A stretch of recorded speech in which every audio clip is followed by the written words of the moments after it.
Muchas gracias, pero mejor aplaudís después de probar el producto. Si quieren, ¿no? Miren. Por eso, pero ahora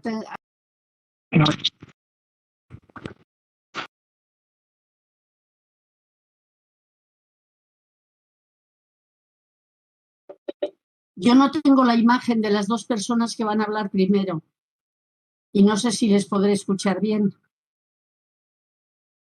¿Tú a mí me escuchas, Miren? Sí, a ti sí. Pues entonces vas a escuchar, sin ningún problema. Vale, perfecto.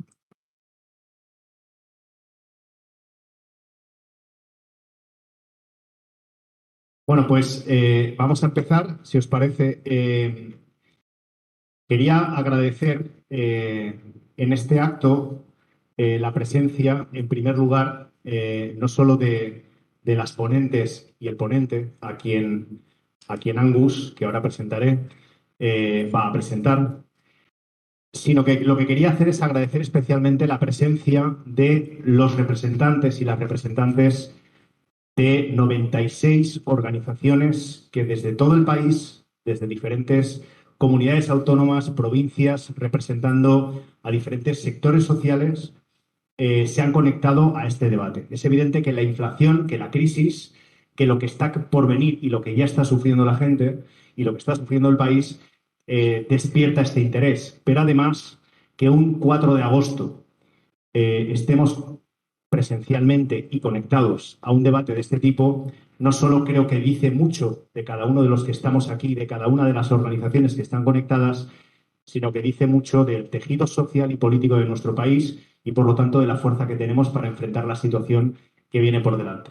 Dicho esto, tengo que decir que hay una tradición no solo de unificación comunista de España, sino de los movimientos en los que participamos y la defendemos en esos movimientos, que es la de que todas las organizaciones tengan visibilidad. Los compañeros y las compañeras que están conectadas lo están a través de Webex, a través de las redes. Como todos sabéis, cada uno de ellos podría ser protagonista de un debate de cualquiera de los que se pueden organizar durante el año, podrían ser ponentes de esos debates y les agradecemos que estén aquí para esta reunión, entonces, para este debate. Entonces, ¿cuál es la tradición? Nombrarlos. Como nombrar a 96 organizaciones lleva su tiempo, lo que vamos a hacer es ir espaciándolo a lo largo del tiempo de la tertulia. Yo iré sacando a colación sus nombres, iré mencionándolos, etcétera, para que todos tengan su espacio y sean nombrados. Dicho esto, voy a dar paso a la presentación. Angus Rodríguez, que es activista, trabajadora social, abogada.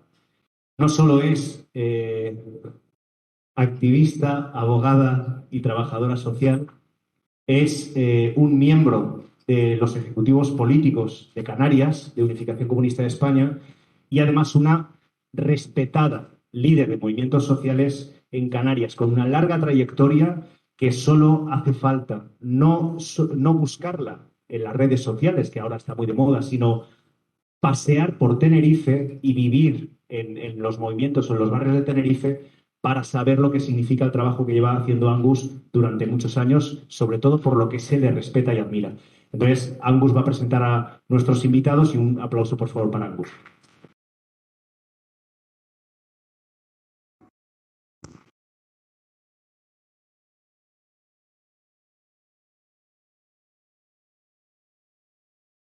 Una cosita. Tenga atención. Sí, espérate. Si no, no veo la chuleta. Una cuestión. Préstenme atención que yo no estoy para gritar, ¿vale? Vale. Es un verdadero placer poder presentar a los ponentes de esta mesa. En primer lugar, porque tenemos aquí a 3 mujeres y a un invitado también. En segundo lugar, porque abordar un tema como la crisis y la inflación La mejor apuesta es siempre la pluralidad de puntos de vista y la experiencia profesional y de gestión. Tengo que hidratarme la garganta. Los invitados de hoy y el invitado no solo cubren con creces esta elección para poder abordar el tema, sino que nos ofrecen una oportunidad impagable para comprender mejor desde distintas perspectivas qué está pasando y cuáles son las alternativas que tenemos. Como siempre lo ha dicho Joan, el orden de intervención va a ser por orden alfabético.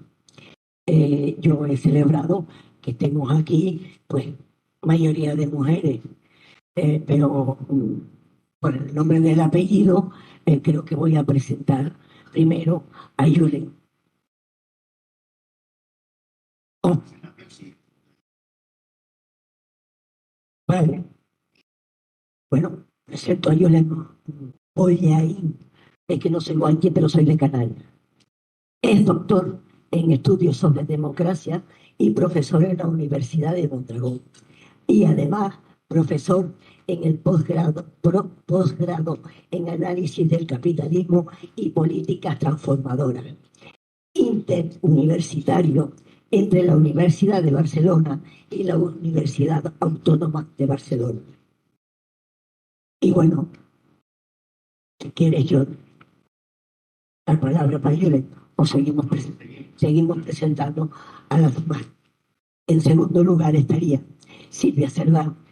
Desde el pasado mes de mayo es directora general de Industria, Energía y Minas de la Consellería de Economía Sostenible, Sectores Productivos, Comercio y Trabajo de la Generalitat Valenciana.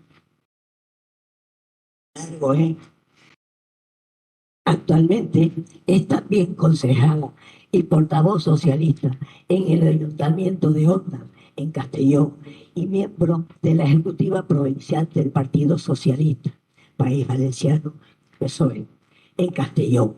Su trayectoria se ha desarrollado tanto en el sector público como el privado. Por el nombre y el apellido. En tercer lugar, mire, Echevarreta.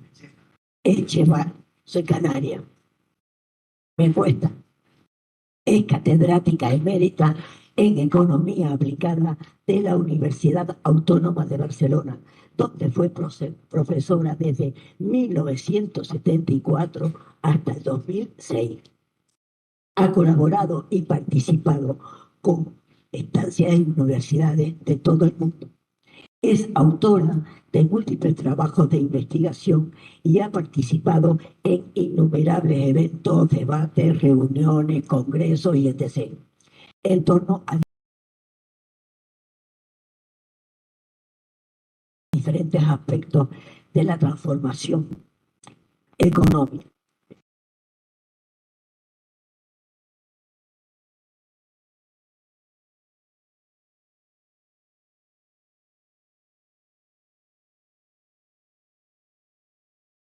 Y es fundadora del Seminario de Economía Crítica Taifa y miembro del grupo Euromovo.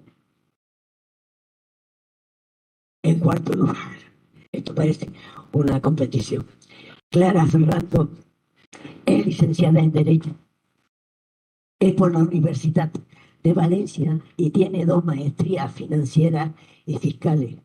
Es gestora de inversiones en el Banco Sabadell. Fue secretaria autonómica de Hacienda en la Generalitat Valenciana. Constituyó la Agencia Tributaria Valenciana junto a otros grandes proyectos. Defensora de la financiación justa autonómica desde el punto de vista técnico y es responsable de la sectoría de la economía de compromiso, además de ser miembro de la ejecutiva en Valencia. Me perdonan los problemas de las cuerdas vocales, ¿de acuerdo?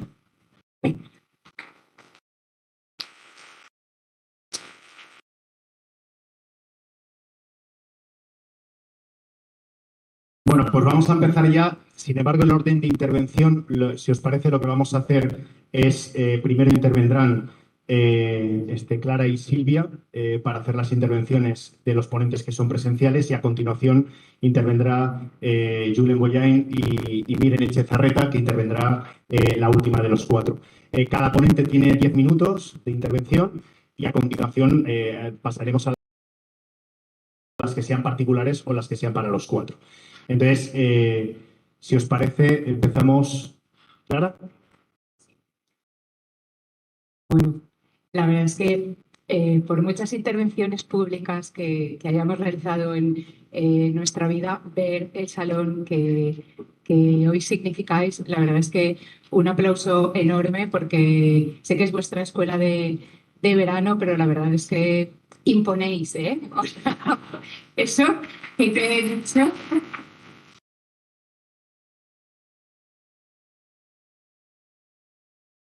Bueno, yo agradecer en primer lugar a la Unificación Comunista Española, su nombre a Juanen, que es el que bueno, pues se ha encargado de hacer esta reunión y este debate posible.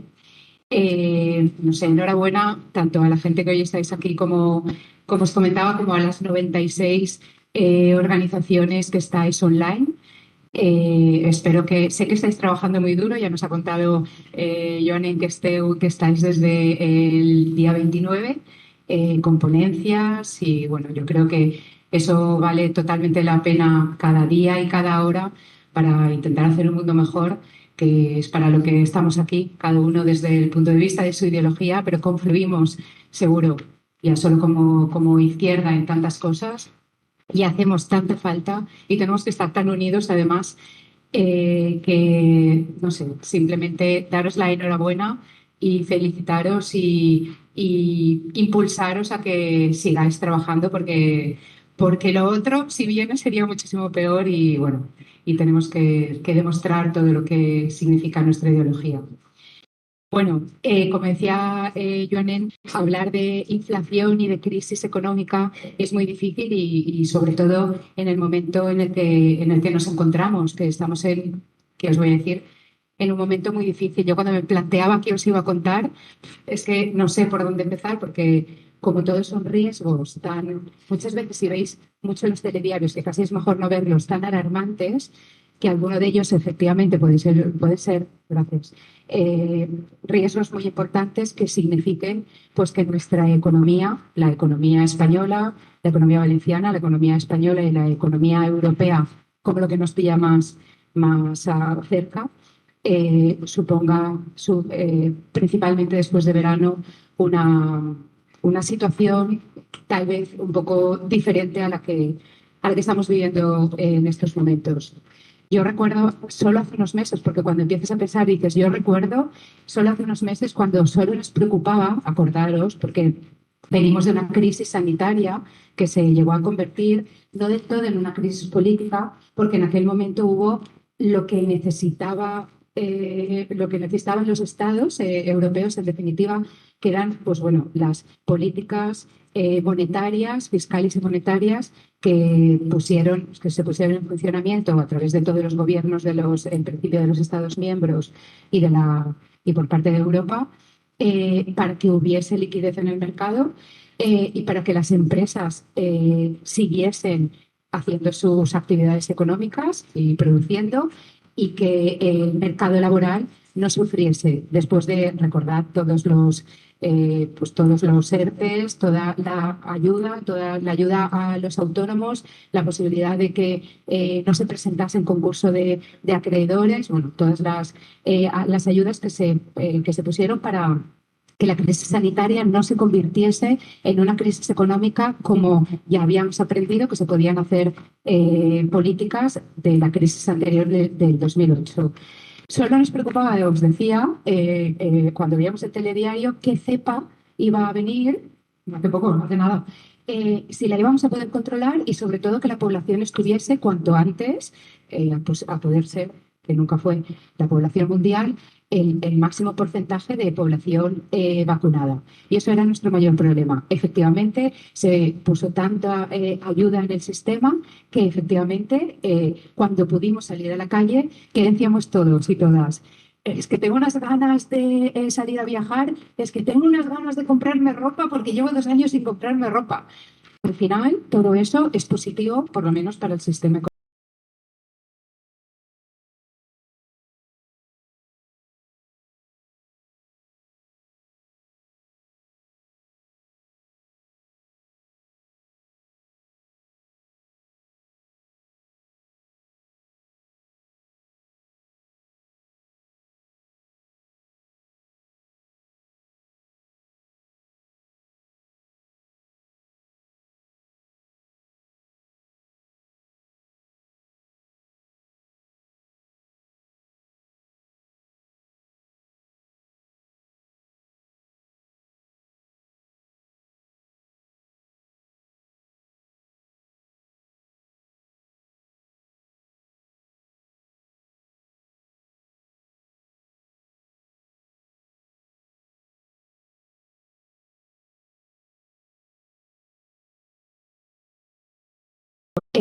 Para colmo, porque desde luego ha sido un colmo y un antes y un después, y no pensemos que la economía en los próximos meses va a seguir como hasta ahora, se produce la invasión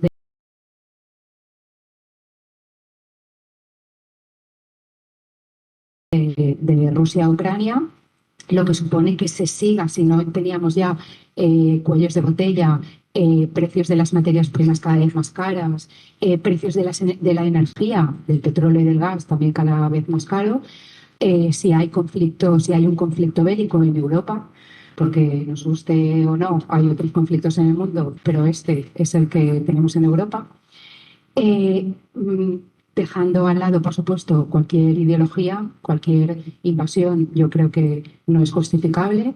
En beneficio y en pro siempre, por supuesto, de la paz y de que las personas vivan en paz y tranquilas, que es lo único que querríamos por todos los años que estemos en este planeta.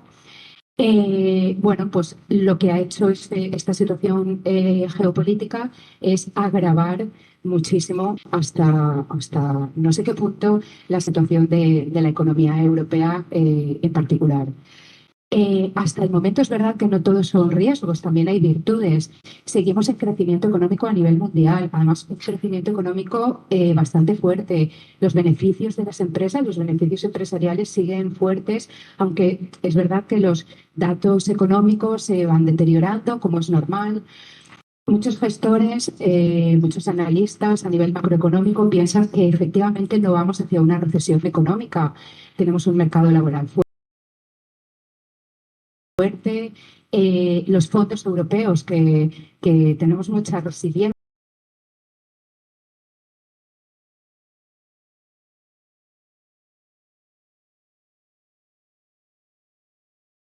¿no? Los fondos europeos, que son 750.000 millones de euros, de los que a España le tocan 140.000 millones de euros, si lo sabemos justificar y si lo sabemos gestionar, supondrá una ayuda fundamental que en un momento como este, pues desde nuestras virtudes, ¿no? más importantes.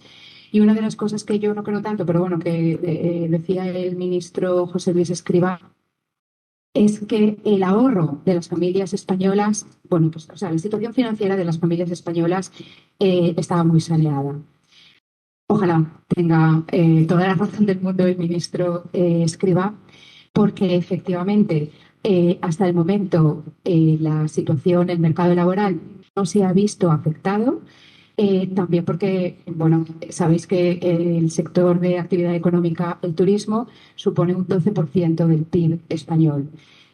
Con lo cual estamos en verano, sí que está habiendo creación de empleo por parte de este sector de actividad económica, del turismo y de la hostelería, muy bien, por supuesto, pero uno de los riesgos es qué pasará cuando los extranjeros vuelvan a su casa o cuando los españoles cada uno se vayan a su comunidad autónoma, ¿no? ¿Qué sector de actividad económica es capaz en este momento de sustituir al sector turístico? que también hay invierno y turismo de interior y cada vez más, pero bueno, sabemos que la época estival es la que más reactiva la actividad económica en nuestro país. Eh, yo soy optimista aún así. Es verdad que en el banco de aceleración económica, apretarnos un poco el cinturón y no mucho más, pues bueno, eso sería perfecto. Pero lo que nos lastra es, pues eso, sobre todo, como sabéis, el precio de la energía. Y la inflación, el precio de lo que valen las cosas, la cesta de la compra, la gasolina, por muchas ayudas, que es lo que desde luego tiene que haber por parte de los gobiernos, ¿no? De estas políticas fiscales y monetarias que decíamos, los bancos centrales no han hecho otra cosa que darse prisa, el europeo menos, en subir los tipos de interés. Eh, yo personalmente creo que Europa ha tardado mucho en empezar a subir los tipos de interés, ahora lo tiene que hacer de una forma drástica. La subida reciente de 50 puntos básicos, cuando el mercado esperaba 25 puntos básicos, lo único que puede hacer es lastrar el crecimiento económico. Bueno, yo creo que quizás hubiese sido mejor de otra manera. Pero bueno, en conclusión y para no alargarme mucho más, mm, creemos que es un momento en el que bueno, tenemos que aprender desde luego muchísimo. El posible desabastecimiento de energía en los países europeos ya no nos da tiempo efectivamente a que las maravillosas energías alternativas hubiesen sido sustitutas de las energías de gas y de petróleo, pero tenemos que hacer un camino incansable hacia, sea en el 2030, si ahora nos comenta Silvia, si no antes y si no después, tener claro que el autoconsumo y un autoconsumo sostenible, eh, responsable, verde, para nuestras economías, significa un futuro mejor para los que vienen detrás de nosotras. Con lo cual, pues creo que nos queda mucho por hacer. Como primera intervención, la presidenta del Banco Central Europeo, Christine Lagarde, no deja de decir efectivamente que ella va a controlar la inflación y que en un poco de tiempo va a conseguir volverla a ese objetivo europeo del 2%. Eso hoy está en el 8,6%. La inflación, si viene acompañada en principio, nuestros sueldos se tienen que revisar cada año de acuerdo a lo que sube la vida, a lo que sube el IPC, con lo cual no debería de haber mucho problema entre inflación e ingresos. Quiero decir, nosotros deberíamos aspirar a tener los mismos servicios cubiertos que hasta ahora, porque los sueldos deberían de subir si hay más inflación. Pero al final, si los sueldos suben, lo único que estás haciendo es que, por lo tanto, vuelves a consumir y esa inflación sigue subiendo. Es un momento difícil, pero bueno, yo estoy convencida que con los gobiernos que tenemos al frente y con el gobierno de izquierdas que tenemos en este momento al frente, seremos capaces de que los próximos meses sean solo un paseo en barca y no sufran la ciudadanía, desde luego, más de lo necesario. Gracias.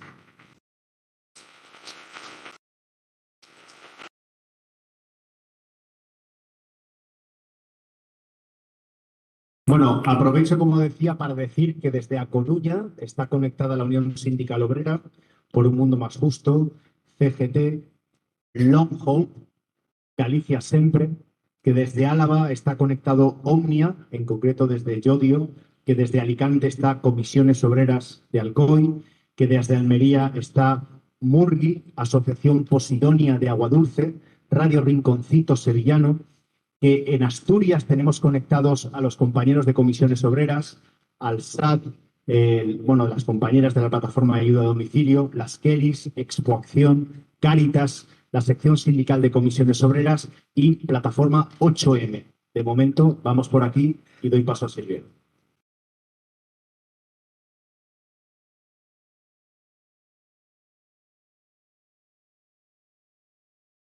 Muchas gracias y en principio, bueno, felicitaros a todos por estar hoy aquí, como ha dicho antes Juanet, un 4 de agosto y que estéis, bueno, es una escuela de verano, por algo es en verano, pero bueno, 4 de agosto ya a estas horas, pues eso, felicidades.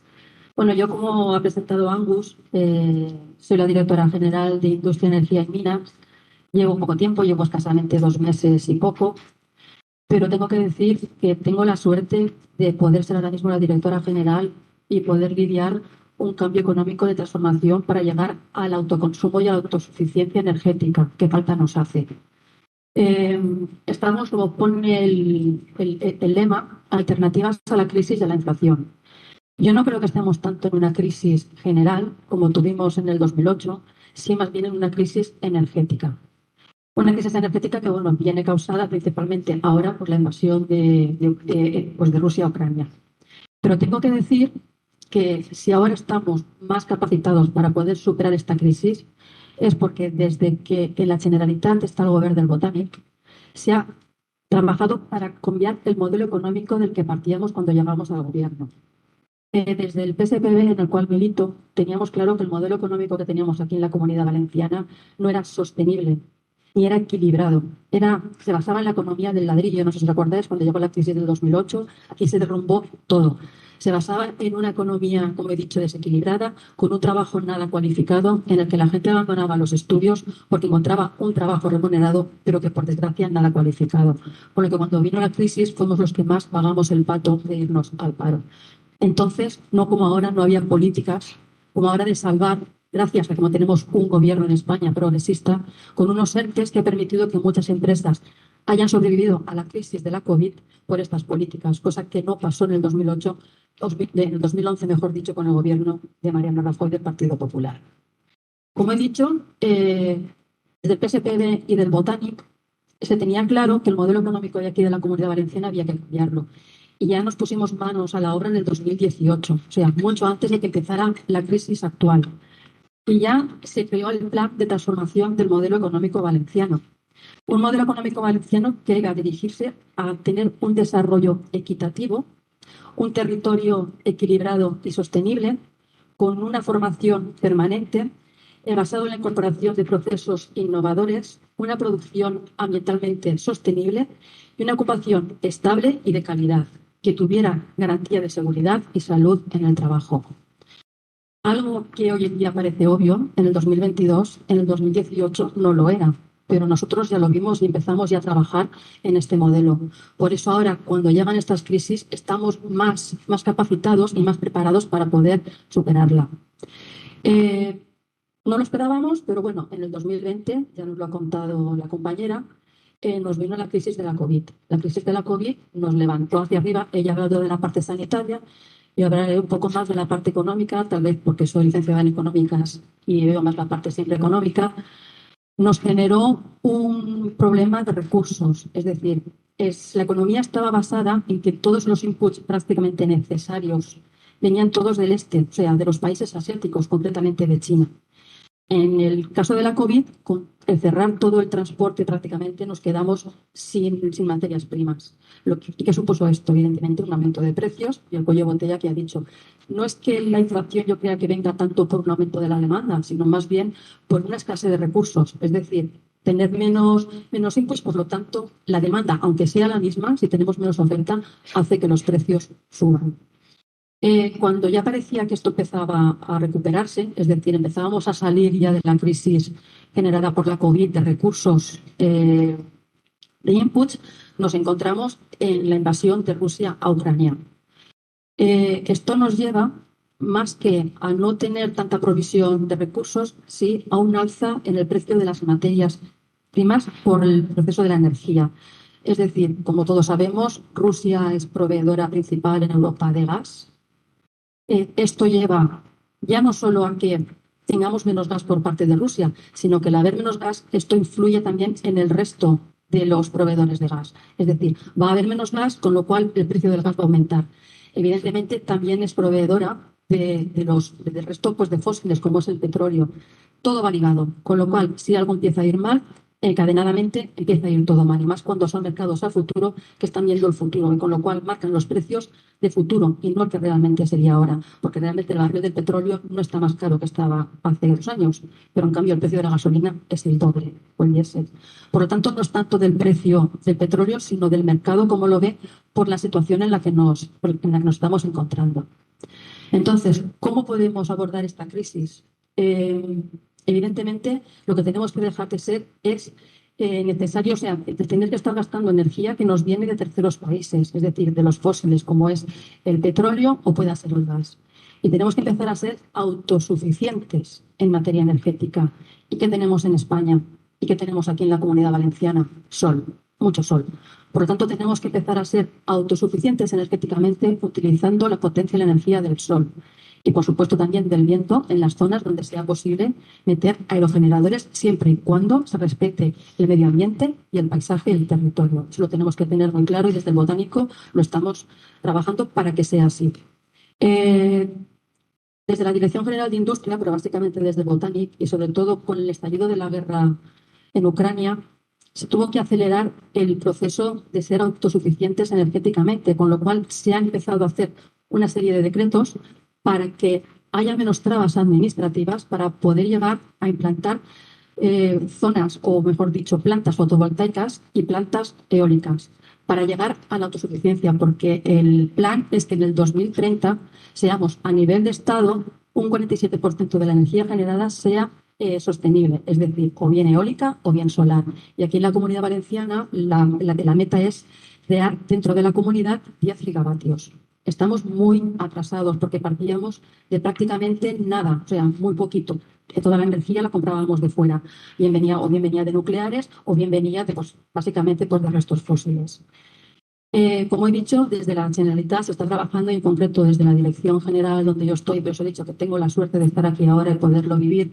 Estamos trabajando en el que se puedan instalar las máximas plantas fotovoltaicas, pero siempre teniendo en cuenta, como he dicho, el territorio y el paisaje. Básicamente, respaldamos lo que es el autoconsumo y las placas, o sea, y los huertos solares o las plantas fotovoltaicas de pequeño tamaño. Es decir, a ser posible aquellas que fueran de menos de 5 gigavatios. Aunque realmente, si queremos llegar a ser autosuficientes, también es necesario poner plantas un poco más grandes, pero siempre y cuando en los lugares donde sea posible y respeten, como he dicho siempre, el paisaje y la voluntad de los vecinos de la zona. Tiene que ser algo, sobre todo, muy importante.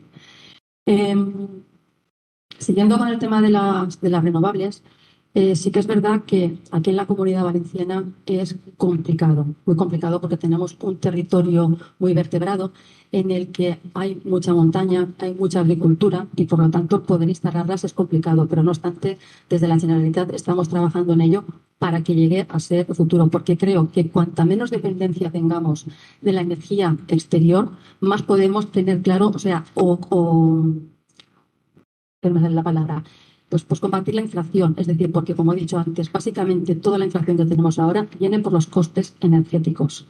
Sobre todo por el gas, que es por lo que has dicho del precio marginal, ahora bien porque lo han tasado a 30 euros, pero hasta ahora prácticamente el precio de la electricidad venía basado en el gas, cuando prácticamente no se podía dar de gas. Es decir, si conseguimos que la mayoría de toda la electricidad creada sea con renovables, que es la más económica, tengo que decirlo, es la más económica, podremos conseguir que los precios de la energía sean más económicos. Y si los precios de la energía son más económicos, evidentemente el resto será más económico. El transporte, básicamente todo, la industria, depende de la energía. Entonces, aparte de, pues de lo que he dicho de pues tener energías renovables, desde la dirección también estamos trabajando en conseguir autosuficiencia, de poder ser nosotros mismos los que produzcamos lo que necesitamos. Como he dicho antes al inicio de mi conversación, todos los inputs necesarios los traemos básicamente del este asiático. Ahora lo que se está haciendo es ayudar a las startups para nosotros poder ser los que creemos, por ejemplo, nuestras plantas fotovoltaicas, crear las placas, no tenerlas que importar, los microchips, los semiconductores. crearlos aquí, la economía, la industria espacial, tenerla aquí. Es decir, cuanto más podamos producir nosotros, menos dependientes seremos del exterior y, por lo tanto, más podremos combatir lo que es la inflación. Y, por supuesto, si nos viene en crisis, más preparados estaremos porque no dependeremos tanto del exterior. Y, sobre todo, con eso vamos a tener más mano cualificada, porque tendremos industria más fuerte, industria innovadora, industria con I+D+I, que es lo que realmente necesitamos, aparte de, evidentemente, el sector del turismo, que es súper importante, pero que ya sabemos que cuando viene la crisis, el sector servicios es el que más padece. Y, por lo tanto, necesitamos un cuerpo fuerte, industrialmente hablando, para soportar mejor todas las crisis que nos pueden venir.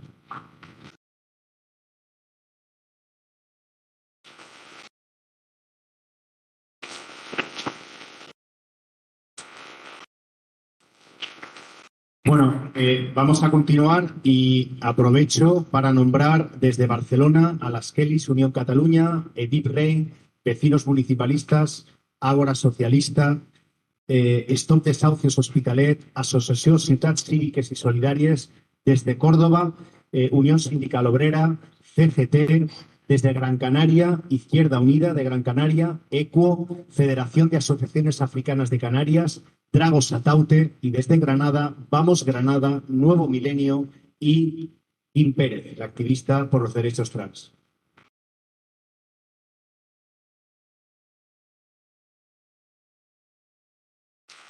Pues voy a dar paso, que como veis, aparte de ser el molesto que señala que te quedan 2 minutos, hago la función de dar paso. Entonces, lo digo por disculpas de antemano, pero lo tenemos que hacer así para ajustar los tiempos. Julen, te avisaré cuando te falten 2 minutos. Es tu turno. Adelante, Julen.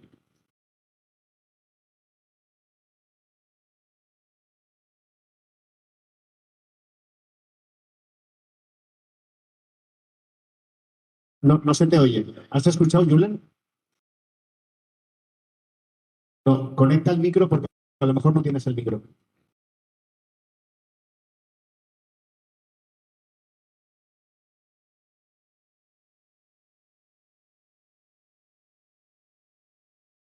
Hola, ¿escuchas, Julen? El micro, creo que no lo tienes desilenciado.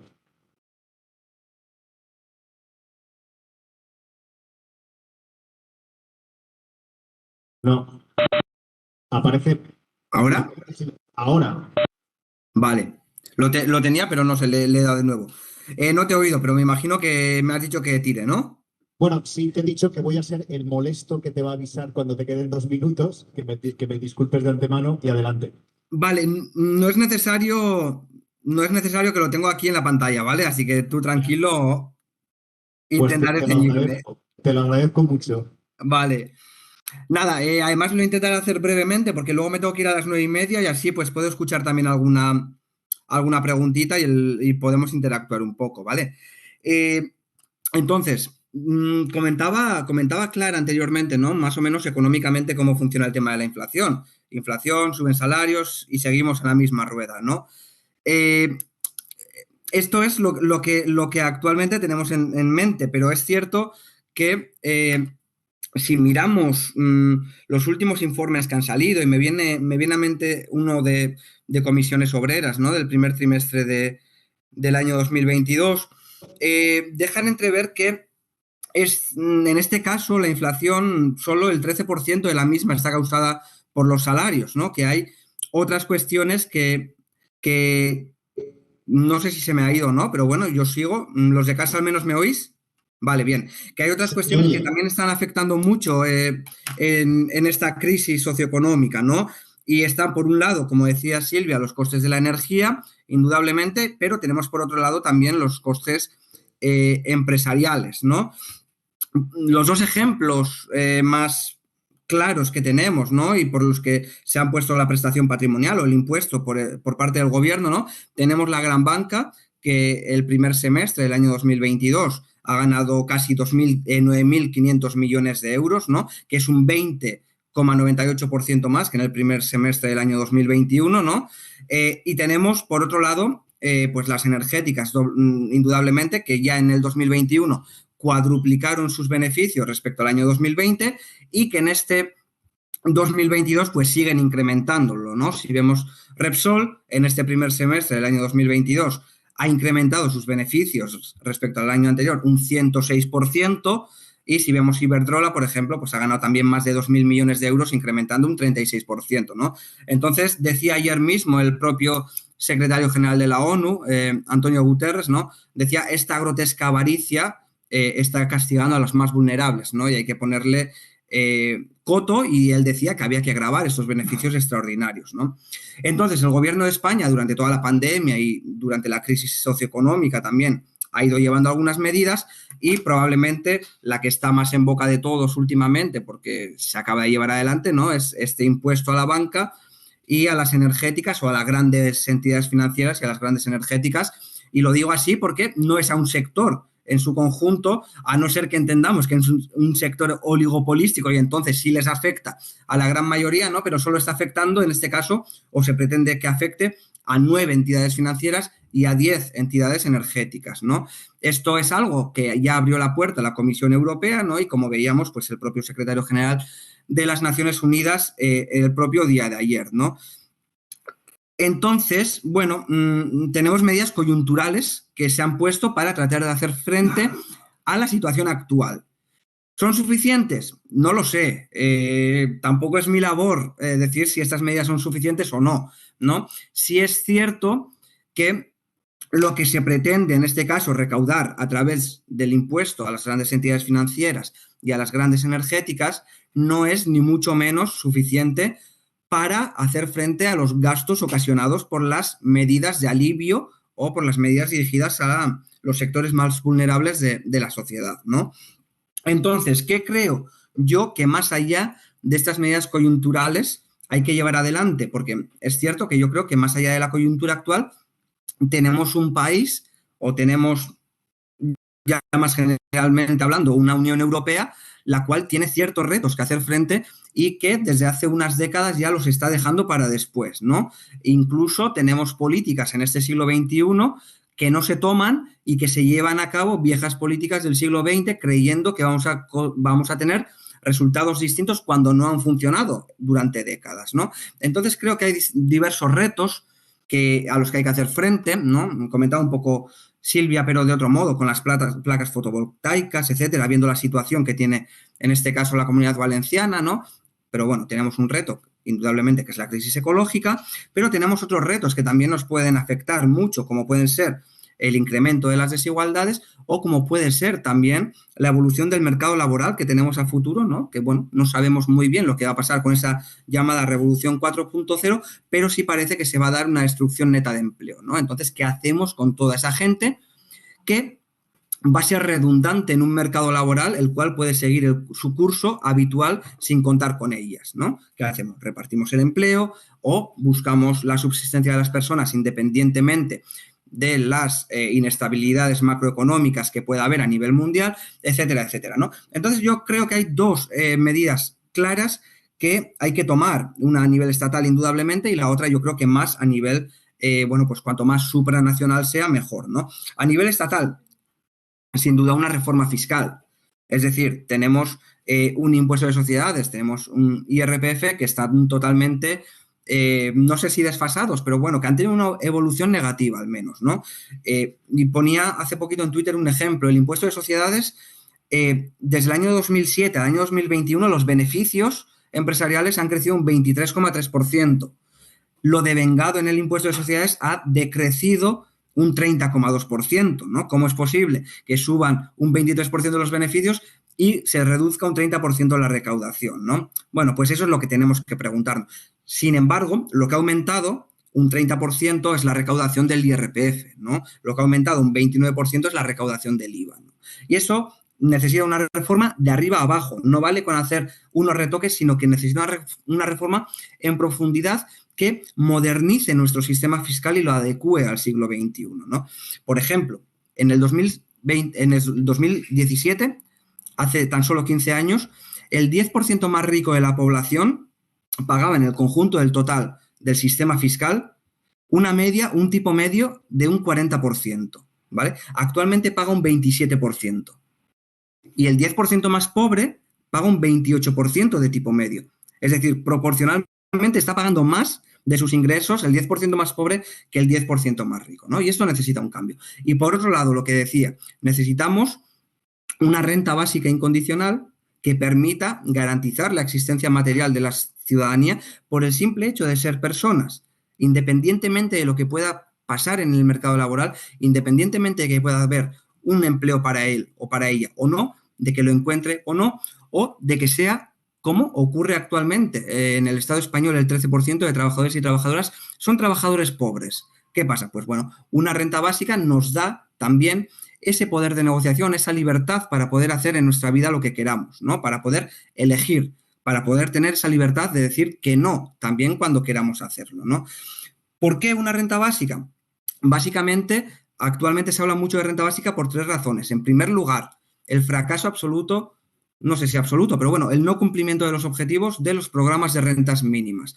En la Comunidad Valenciana tenéis el vuestro, en Euskadi tenemos el nuestro, que es el mejor diseñado de España y de los mejores a nivel europeo, ¿no? El ingreso mínimo vital no tiene, lógicamente, entre los peores diseñados, otro igual a nivel europeo, ¿no? Estamos hablando que el 90% de las personas pobres no acceden actualmente al ingreso mínimo vital, ¿no? Entonces, bueno, los programas de rentas mínimas no han conseguido en más de 40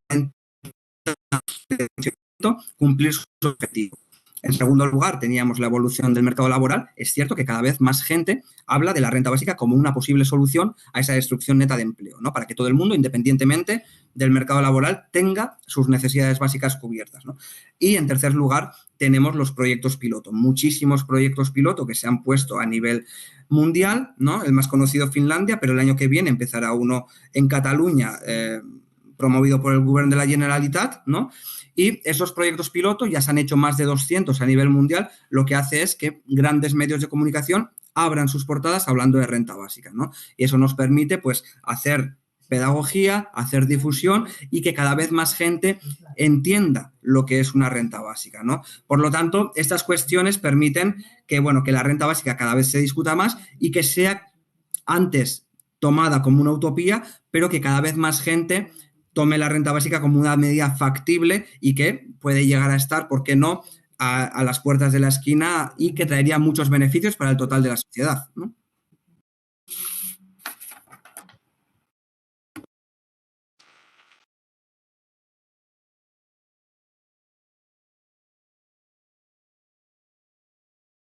Muchas gracias, Julen. Sigo, antes de pasar con Miren, nombrando, me decían que me había dejado los compañeros de Por un Mundo Más Justo de Granada, desde la provincia de León, Rebelión Feminista y el Partido Castellano Tierra Comunera, desde Madrid, el Sindicato de Técnicos de Hacienda, la Fundación Baltasar Garzón, la Federación de Sindicatos de Periodistas, el Sindicato Independiente de Energía, la Asociación de Mayores por la Participación Ciudadana, la Tribu de Vallecas, la Mesa en Defensa de la Sanidad Pública, la Plataforma de Centros de Salud, las Kellys Unión Madrid, Adelante Bebés Robados, Cooperativa La Comala Graciela, Suma T112, Plataforma Independiente de Técnicos Sanitarios C1, Plataforma Unificada SAD, también de ayuda a domicilio. Y por último, Murcia, Femereñas, Escuela de Teatro Recrea, también, en concreto, José María Mollinedo, el secretario general del Sindicato de Técnicos de Hacienda, las Juventudes de UGT, la Unión Sindical Obrera, delegado sindical de COBAS, Mundo de Culturas y Colectivo de Inmigrantes. Y damos paso a Miren Echezarreta.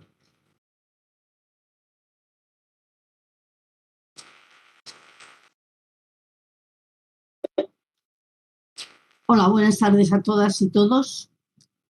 Y efectivamente, como ya se ha dicho, congratularnos de que un 4 de agosto estamos bastante gente dispuesta a escuchar qué pasa con variables importantes en lugar de estar tomándonos una bebida helada, que es lo que nos apetecería realmente.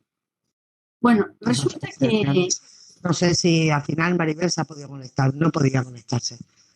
Me he mandado a Sara. Un momento, hay que silenciar, No. disculpa, mire, compañeros y compañeras que estéis conectados, tenéis que silenciar el micrófono, porque si lo dejáis abierto, Patricio, si podéis cuidar eso. Vale, adelante, Miren, disculpa. Bueno, pues que resulta que de repente ha reaparecido la inflación. Yo, como ya soy muy vieja, me acuerdo perfectamente de los montones de años que hemos pasado hablando de la inflación. Pero los que sois jóvenes, pues verdaderamente la inflación desde la crisis del 2008 prácticamente ya se nos había olvidado. Ya no se contaba mucho. Y ahora de repente se vuelve a hablar de la inflación y además con muchísimas alarmas. Entonces todos nos preguntamos, bueno, ¿cuáles son las causas de estos aumentos? ¿Qué se puede hacer? ¿Qué consecuencias tienen? Bueno, yo creo que intentar que en 10 minutos hablemos seriamente sobre la inflación es verdaderamente exagerado y una quimera, ¿eh? Y eso hay que decirlo para salvar la cara de todos los que estamos hablando como ponentes, porque digamos lo que digamos en 10 minutos nos tenemos que dejar muchísimo más fuera de lo que podremos decir. Y verdaderamente a mí me parece que es un error. Perdonadme, pero hubiera sido mucho mejor que una persona solo hubiera hablado sobre la inflación que hablar 4 personas y no tener tiempo para decir realmente nada. Pero es igual. Yo, 2 cosas un poco de comienzo. La primera, decir que es verdad que tenemos un 10%, 10,8% de inflación en este momento y que a lo largo del año pues se espera que baje, pero puede ser que suba, pero no es una cifra tan escandalosa como parece.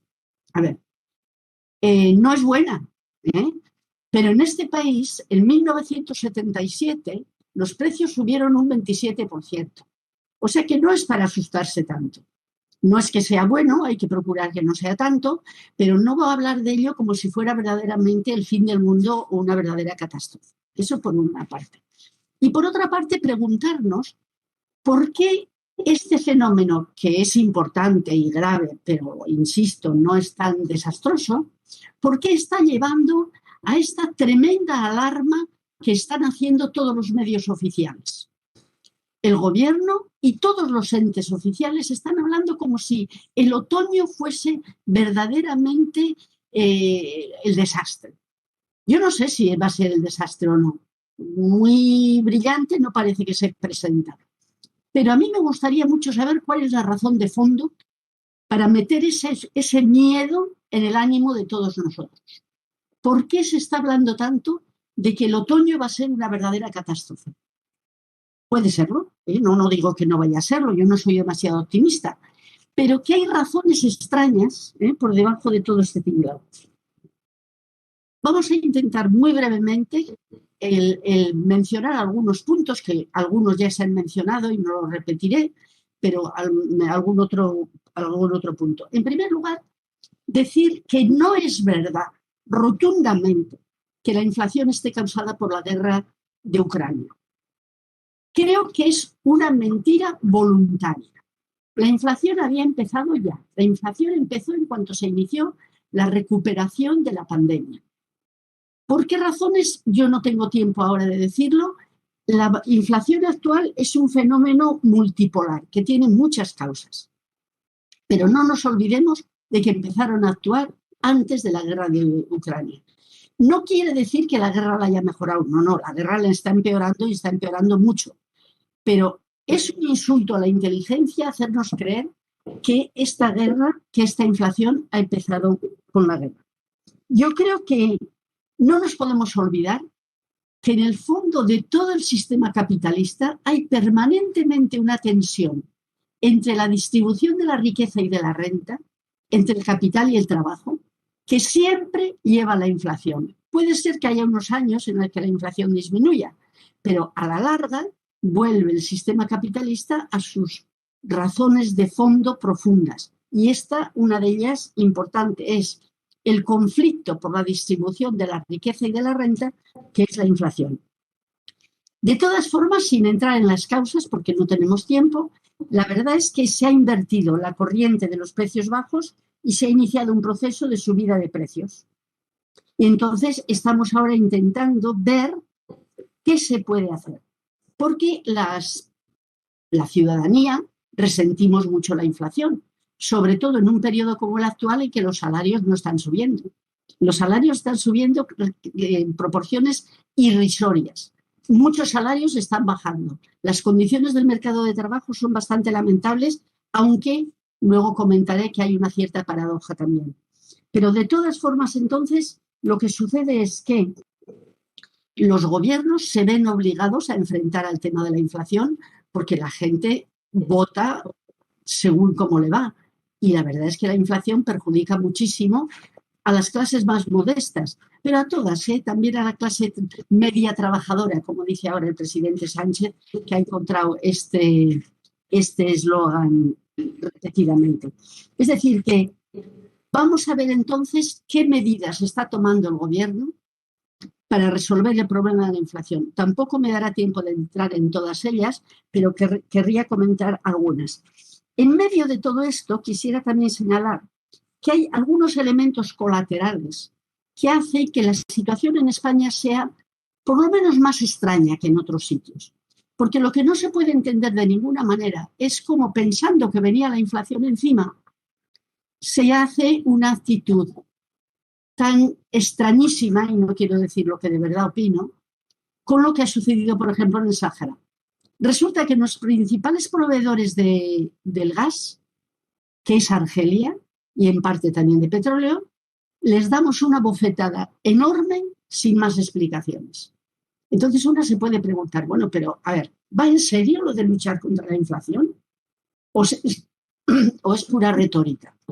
Porque verdaderamente si tan peligrosa es la inflación, y yo creo que lo es, no estoy diciendo que no lo sea, si tan peligrosa es, ya se sabía perfectamente cuando lo del Sáhara que iba a haber problemas con el gas y con el suministro de energía. Y nos encontramos, sin embargo, con una bofetada enorme que hace que haya problemas crecidos. Sin ninguna duda, lo que hay que preguntarse es quién está detrás de esa decisión, por qué se ha tomado esa decisión. Es decir, no podemos hablar solo del aumento de precios como si fuera una cosa completamente independiente de todas las demás. Pero vamos a ver entonces, aparte del desastre del Sáhara, qué medidas se están tomando por parte del gobierno para tratar de paliar la inflación. Y ya se han mencionado algunas, pero muy rápidamente voy a repasar las que me parecen a mí más importantes. La primera que se ha tomado, y con bastante rapidez y bastante celeridad, ha sido la subida de los tipos de interés.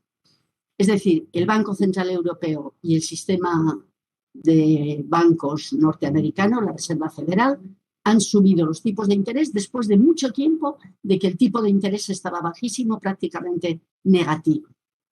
¿Cuál es la lógica de tomar esas medidas de tipo de interés? Bueno, pues la lógica teórica y la lógica pragmática, es decir, bueno, si resulta que lo que hay es un exceso de demanda en la economía, es decir, después de la pandemia, la gente ha empezado a gastar el dinero, ha empezado a gastar los ahorros, no solamente en España, sino en toda la Unión Europea, y hay un exceso de demanda que, como ya se ha dicho por otra exponente, no se puede responder rápidamente con la oferta y, por lo tanto, es exceso de demanda. Pero entonces se toma una medida para frenar la demanda.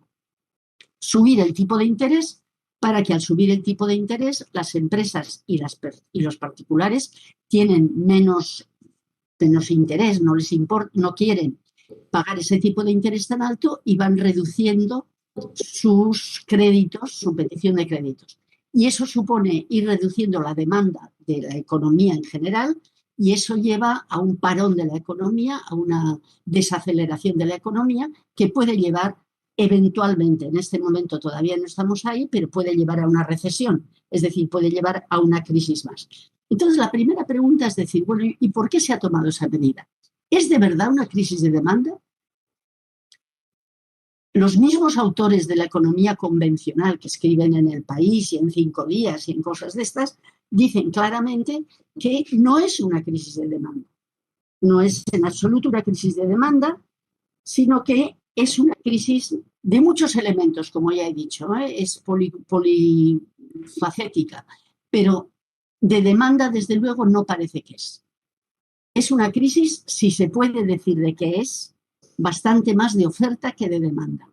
Y entonces yo me pregunto, ¿y por qué se sube el tipo de interés tan rapidísimamente? Porque se ha tomado una medida tanto en Estados Unidos como en la Unión Europea e incluso hoy mucho más fuerte en Inglaterra, hoy mismo.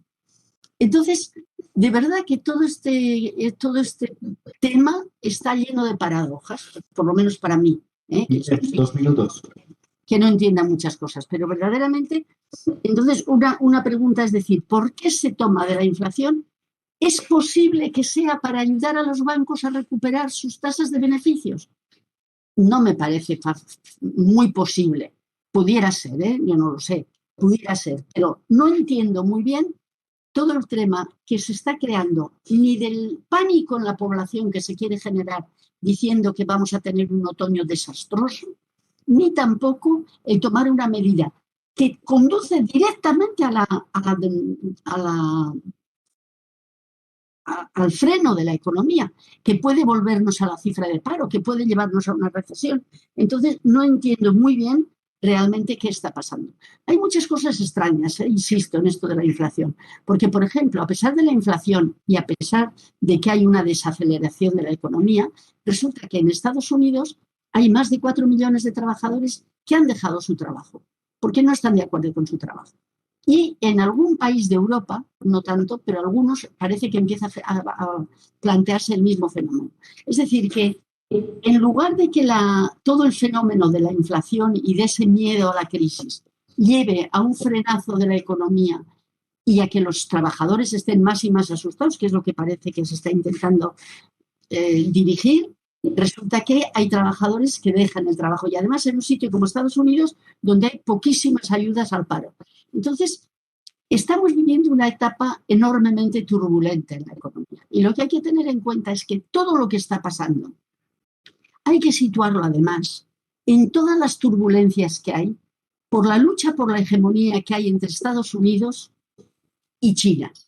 Y China está muy calladita, muy calladita. Bueno, estos 2 días o 3 no, desde que la señora vicepresidenta del Senado ha ido a pasear a Taiwán, pero lo demás, China está calladita, pero la lucha de fondo es la hegemonía entre Estados Unidos. Y entonces, yo por lo menos tengo grandes dificultades para interpretar qué está pasando, porque no entiendo muy bien verdaderamente cuáles son las razones de una subida del tipo de interés tan drástica. Es que los economistas ya somos tan torpes y tan atrasados estamos que no podemos pensar en otras medidas. Hay otras también que vamos a comentar rápidamente, pero esta es la más importante y la que más importancia le han dado. Y resulta que... Miren, sí, disculpa, se acaba el tiempo. Pues entonces, no, es que a mí verdaderamente no puedo decir nada de lo que quiero decir, es por si se acaba el tiempo, lo siento mucho, pero es que me parece que no se puede aceptar lo que yo quiero decir, no es lo que he dicho. Quiero decir más cosas, porque otra medida extremadamente importante que tenemos por medio es también el pacto de rentas. Yo quiero hablar del pacto de rentas. Hay una propuesta del gobierno español de hacer el pacto de rentas.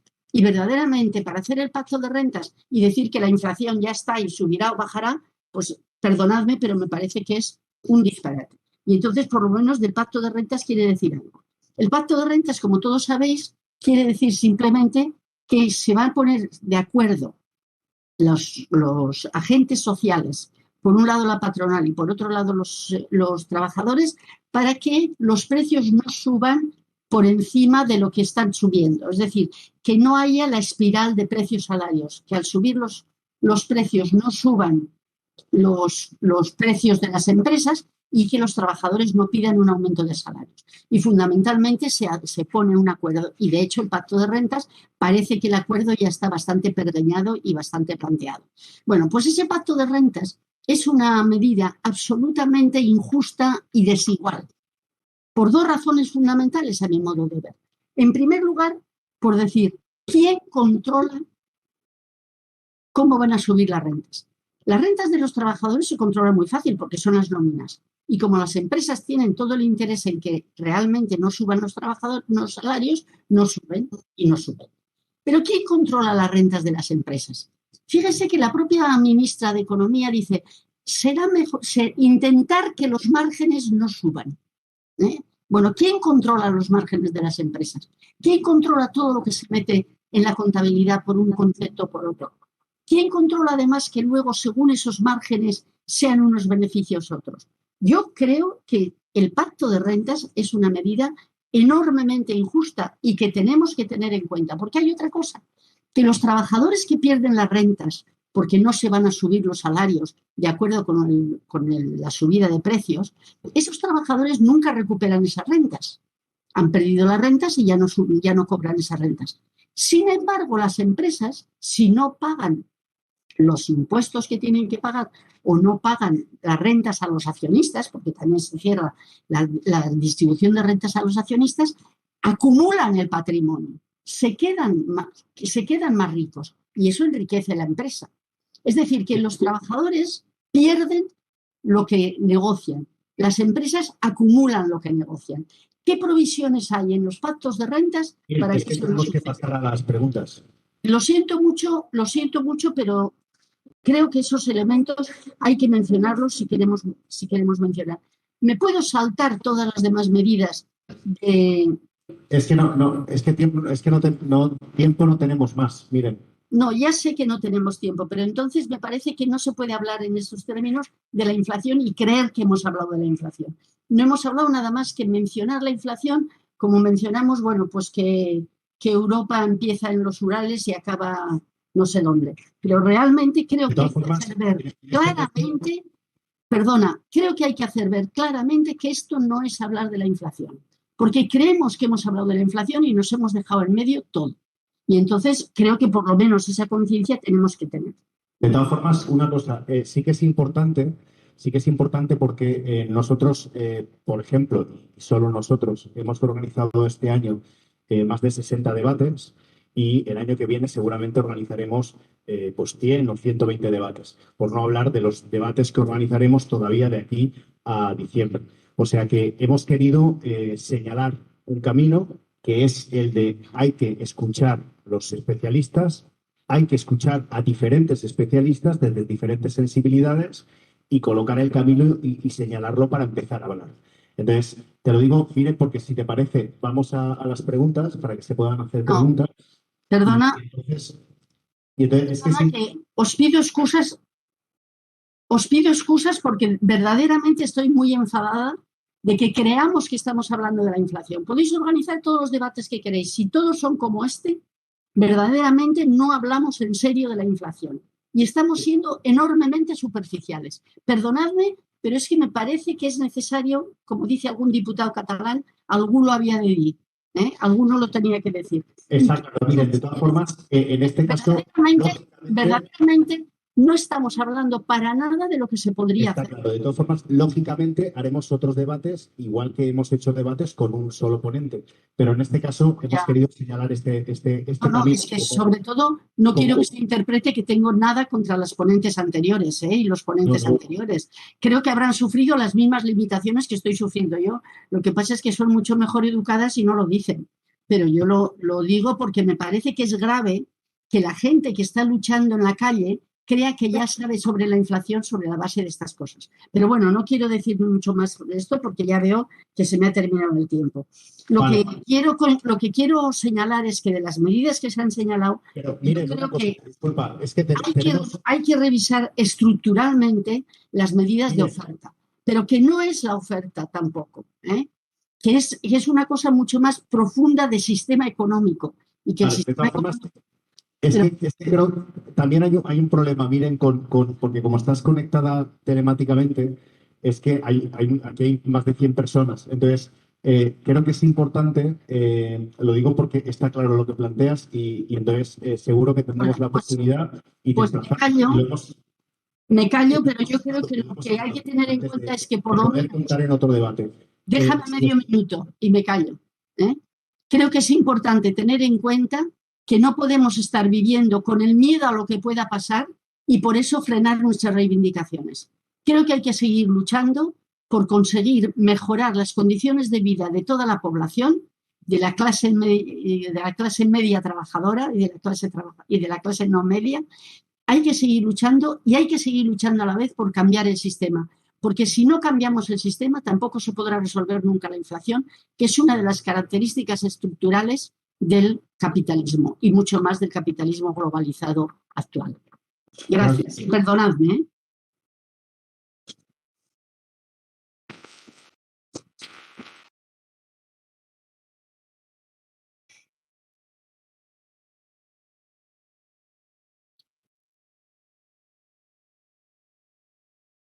Vale, vamos Bueno, ya soy súper rápido en deciros que desde Orense tenemos a los compañeros de Por un Mundo Más Justo, de SICPAC de Orras, de Cruz Vermella, de Contigo Galicia, Cuestión de Justicia y Honor, AUGA, Autónomos de Galicia, de UGT, que desde Pontevedra tenemos a Comisiones Obreras, a UGT, a Por un Mundo Sin Guerras y Sin Violencia, al Movimiento Salceda, Somos Ribadumia, desde Sevilla, Plataforma Sevillana de Atención a Domicilio, desde Tarragona, F98, y desde Tenerife, POETAP, Acampada Reivindicativa, Asociación de Vecinos del Perenquén, Unión Sindical Obrera, también el SAT de Tenerife, Intersindical de Sanidad, Cordi Canarias y Frente Polisario. Me dejo Valencia y Zaragoza para el final.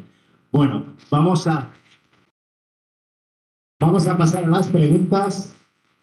Vamos a pasar a las preguntas. Entonces, vamos a intentar, en este caso, sí que os tengo que pedir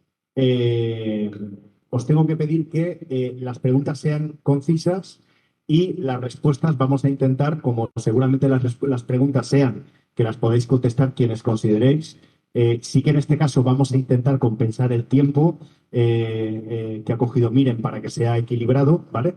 Y entonces, pues intentar dar preguntas rápidas, pero intentaremos compensar el tiempo, ¿vale? Entonces, palabras. Eh, sí, y te daremos, Julen, primero la palabra a ti, por si te tienes que ir, ¿vale? Carlos.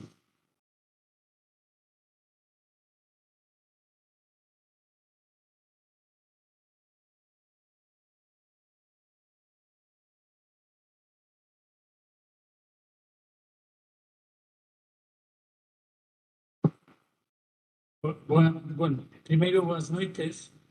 Primero agradecer a todo el mundo que esté aquí en agosto con el calor y como decía Miren, preferiblemente tomando algo fresquito. De todas maneras, como estamos en calor, yo estoy preocupado, como supongo el 80%, el 90% de la población, por lo que voy a pagar de la luz a final de mes. Entonces, yo quería hacer una pregunta. Energy, como todo el mundo sabe, es una empresa italiana que es estatal. Resulta que hace un tiempo puso 37.000 millones para comprar Endesa. Bueno, resulta que ella la tiene amortizada ahora en el 2019 y parece ser que ha tenido unos beneficios de 10.000 millones. Eso sí, sus inversiones han disminuido a la mitad y ha reducido la plantilla un 28%. Bueno, lo que está claro es que esta empresa, si fuera pública, sería rentable y, por supuesto, como yo estoy preocupado por el tema del precio de la luz, podríamos bajar los precios de la luz. La pregunta que quería hacer es, ¿por qué no podemos tener aquí en España una eléctrica que sea pública, como la hay en Francia, como la hay en Italia, que ya vemos que además compran las nuestras, ¿no? Esa era la pregunta. Julen, si quieres contestar. Es que no se te oye, Julen. Creo que... Una empresa energética pública indudablemente puede ayudar a bajar de alguna manera el precio de la luz, pero no podemos olvidarnos tampoco, si miramos los precios que hay ahora mismo, el precio que se está pagando por la luz, tanto en España como en Portugal, es inferior al precio que se está pagando en otros países que tienen empresas públicas. Sí es cierto que Endesa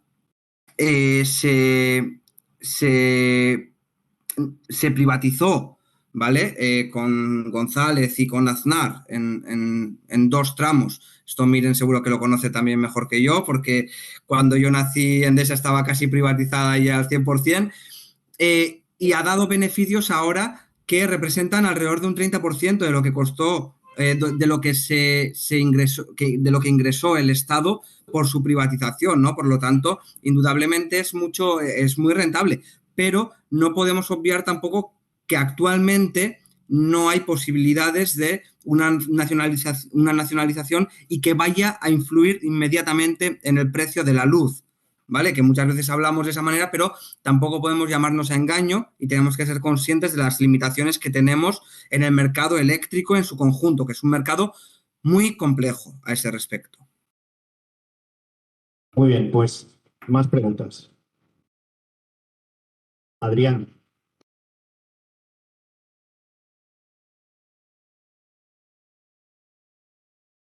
Ir rápido con el micro.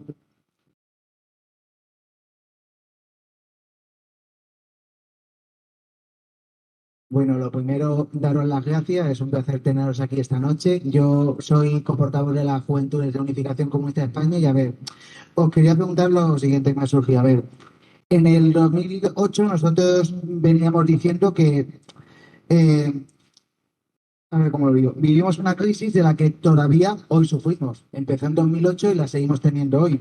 Nosotros en esa época ya decíamos que no es una crisis, que es un saqueo, pero igualmente hubo que rescatar a la banca. Sin embargo, hace poquito, en el 2021, los beneficios del IBEX 35 pues, han sido pues, de unos 57.000 millones de euros. Entonces, no es la misma situación, pero ¿no deberían ser ellos ahora los que tengan que rescatar a la sociedad?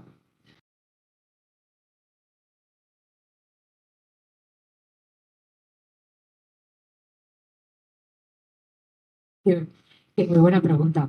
Yo creo que tanto Miren como yo al principio, o sea, claro, es que lo que tenemos que cambiar es este sistema, efectivamente, que no es el problema de todo es lo que dice Miren, todo, es que por mucho que hablemos de inflación, es que el problema de todo es el sistema económico en el que nos encontramos a nivel de Estado, a nivel de comunidad y a nivel de Europa y a nivel casi que mundial con honrosas excepciones, ¿no? Eh, la crisis del 2008 efectivamente fue muy dura porque fue muy larga y afectó mucho a la ciudadanía, a las economías domésticas, en definitiva.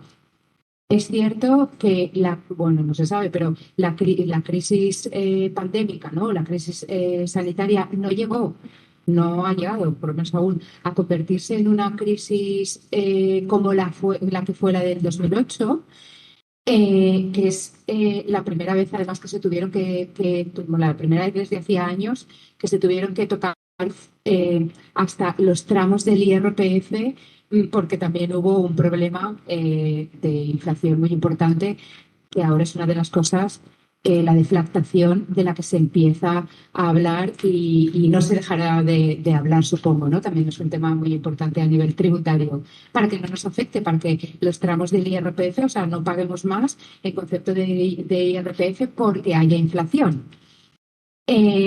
Ahora, para mí, la diferencia dentro de este sistema, que para mí tendría muchas críticas, pero siempre tenemos, para mí la diferencia es que hay pues, políticas fiscales y monetarias, sobre todo políticas monetarias, como ahora la situación de tipos de interés al alza para intentar controlar la inflación, que no sé si, como decía, miren, si la van a lograr controlar, porque efectivamente es una inflación de oferta, no de demanda, pero bueno, esperemos que sí. Y efectivamente la crisis sanitaria no ha llegado a más porque ha habido intervención de los gobiernos. Y eso ha sido, la verdad es que muy importante, pues la intervención de los gobiernos. Hay veces que tiene que existir, ¿no?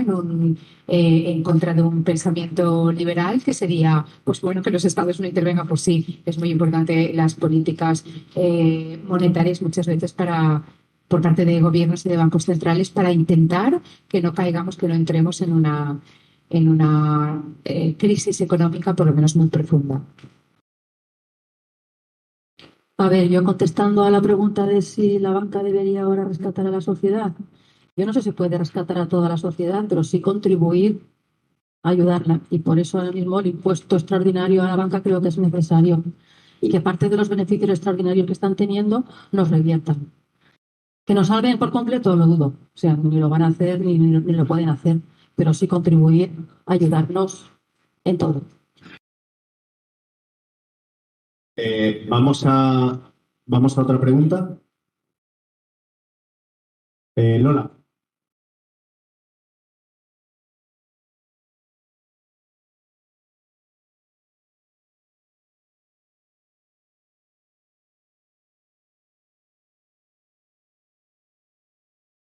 Hola, buenas de Valencia, ¿no? Bueno, yo quería haceros una pregunta, ¿no? Quiero decir, a la luz de esto último, el gobierno ha creado dos impuestos temporales ahora, ¿no? Eh, que graban en 1,2, si no lo tengo mal, los ingresos de las energéticas, de las empresas energéticas, y con un 4,8 las comisiones e intereses de los grandes bancos. Es así, ¿no? A nivel, con estos dos impuestos que estábamos hablando ahora. Entonces ahí sabemos que sin ir más lejos, gobiernos en Italia como el de Draghi o en Boris Johnson en Reino Unido han llegado a gravar con un 25% los impuestos de los escandalosos beneficios que están obteniendo aquí en España los grandes bancos y las grandes empresas energéticas. Entonces mi pregunta es, ¿cuánto pensáis que se podría aumentar la presión fiscal a bancos y grandes empresas en España? No sé si, Julen, ¿tú querías contestar? No, bueno, es por dar la oportunidad, Julen. No. Vale, pues. ¿Está por aquí? Pues a ver, yo como Botánico fui la secretaria autonómica de Hacienda y la Dirección General de Tributos dependía directamente de mí y fuimos capaces, las figuras impositivas nuevas son siempre muy mal avenidas. De hecho, a mí los funcionarios y funcionarias me decían, qué maravilla que alguien se dedique a intentar pensar en nuevas figuras impositivas, ni más ni menos para tener más recursos para la ciudadanía, para tener abastecidos los servicios públicos esenciales y prestarlos con calidad a la ciudadanía, ¿no? La educación, la sanidad y los servicios sociales. Hicimos una ley nueva del juego para luchar contra la ludopatía y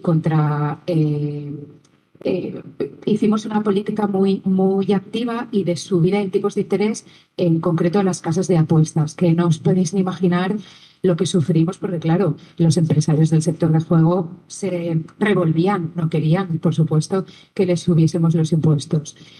Subimos de un 10 que estaba grabado a un 20%, te lo digo porque fue la máxima subida de todas las que nos pudimos permitir, por decir algo, como gobierno de coalición, además, que nosotros teníamos, o sea, nosotros digo en mi caso, que soy militante de Compromís, que tener el apoyo de nuestros socios de gobierno también, cuando además la titularidad era una titularidad PSOE y es una titularidad PSOE de la Consellería de Hacienda. Conseguimos subir el impuesto que pagan las casas de apuestas a un 20%. Quiero decirte, yo no sé el porcentaje al que se podría subir, pero efectivamente yo creo en la solidaridad tributaria. Además está en la ley. No es ninguna cosa que se invente un gobierno de izquierdas o de derechas. Yo decía muchas veces ya, pero lo que pasa es que como los gobiernos de derechas, cuando estáis, no lo hacéis, tenemos que venir los gobiernos de izquierdas a intentar hacerlo, ¿no?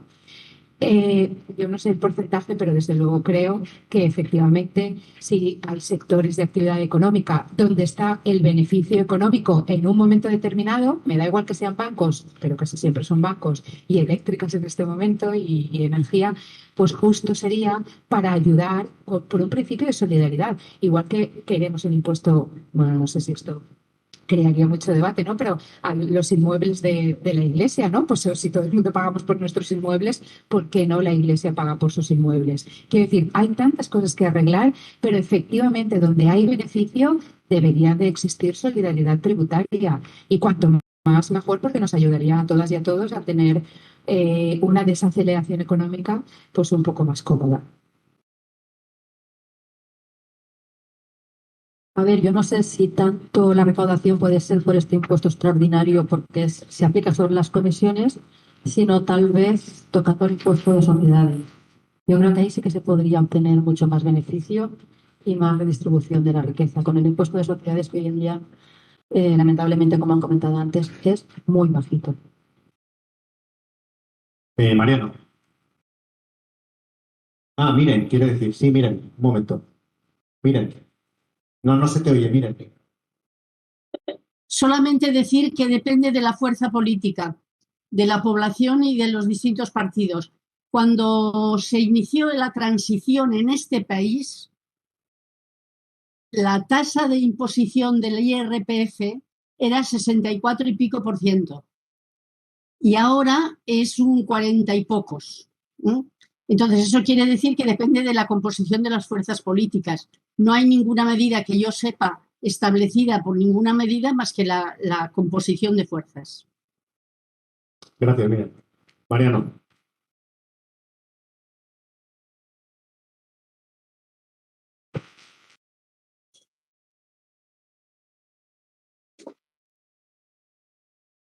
Bueno, es posible que Miren tenga razón y haya muy poco tiempo, pero es decir, en el poco tiempo a mí me parecen muy interesantes las cuestiones que habéis planteado. Por lo tanto, muchas gracias porque evidentemente son enfoques. Es decir, yo creo que la intervención de Silvia me ha parecido muy interesante cuando nos ha estado explicando todo el proceso de inversión y de orientación más que de pedir medidas concretas, la reflexión que que ha tenido la compañera de Compromís respecto a cómo se encaja en el sistema. Bueno, creo que muy interesante. Miren, por supuesto, la hemos tenido en otras ocasiones y es más que un placer, el compañero de Euskadi. Yo quería plantear una cosa seca y sencilla. Es decir, la otra noche en un programa de la sexta, de esas que se pegan por la noche, de sexta noche, habían dos economistas. A uno lo habían puesto a la derecha y otro a la izquierda. Uno decía que era a la derecha y otro a la izquierda. Digo, sin más, no voy a entrar en más definiciones, cómo se distribuyó aquella mesa. Estaban muy de acuerdo en muchas cuestiones, pero se pusieron de acuerdo en una cosa que me llamó la atención. Es decir, oye, le dijo, no me acuerdo quién empezó, pero uno le dijo al otro, creo que fue el de derechas, le dijo, oye, aquí el único problema que hay, la única solución es tener una redistribución de la riqueza. Y el otro dijo, sí, lo podríamos volver a ver, ¿eh? O sea, no me lo estoy inventando, es un cuento, pasaba así. Y entonces, es decir, lo que pasa es que se pusieron los dos de acuerdo y eso es imposible. Eso sería lo ideal, hacer una redistribución de la riqueza donde los que más tienen, más paguen y los que menos tienen, más reciban. El camino de la redistribución de la riqueza desde vuestro punto de vista es toda una orientación económica, política y social o sencillamente son devaneos filosóficos. Os lo quería preguntar a las dos y a los otros compañeros. Sí, empieza tú, Julen. Julen, adelante.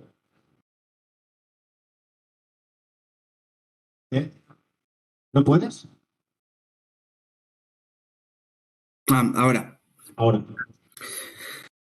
Nada, me despido porque tengo que irme, ¿vale? Básicamente. Y bueno, yo, sobre lo que decía el compañero, yo, bueno, pues ya he tocado algunas cuestiones sobre cómo ha ido cambiando el sistema fiscal y no es que la redistribución fiscal para mí sea filosóficamente algo justo, no, que sí, que lo es, pero es que para el propio sistema capitalista, ¿no? Porque el capitalismo no es uno y trino, no es lo que tenemos ahora. El capitalismo ha ido moldeándose a lo largo de los años, ¿no? Hablaba, miren, de la transición, lo que teníamos aquí. Pero el capitalismo, el siglo de oro, las décadas de oro del capitalismo en Estados Unidos y en el Reino Unido, los años 30, 40, 50, 60, en el Reino Unido llegó a haber, antes de que llegase Thatcher, un impuesto sobre la renta que llegaba hasta el 98% en el tramo más alto. Con Roosevelt, en Estados Unidos llegó a haber un impuesto sobre la renta que llegaba al 94% y no bajó del 70% hasta la década de los 70, ¿vale? Hasta que llegó Reagan luego y lo bajó hasta el 28%. Entonces, bueno, pues al final vivimos en un sistema donde quienes hacen las leyes políticas, judiciales y económicas son quienes mandan en el sistema y hacen las leyes económicas, políticas y judiciales a su antojo. Entonces, la redistribución de la riqueza no solo es algo justo, sino que se ha demostrado que cuanto mayor igualdad hay en la sociedad, también es más próspera económicamente la sociedad. Entonces, hay que ser rematadamente tonto para querer una población desigual, cada vez más polarizada, con mayores luchas y una sociedad donde económicamente cada vez se está lastrando más y más al total de la población, o por lo menos a la mayoría de la población, la mayoría social de la población, que decía antes el compañero también, ¿no? Que actualmente todavía tiene unas condiciones materiales peores que las que tenía en el año 2007, antes de la crisis anterior. Gracias, Julen. Pero de todas formas, como Julen se va, no nos queda mucho más, pero un aplauso para Julen, por favor.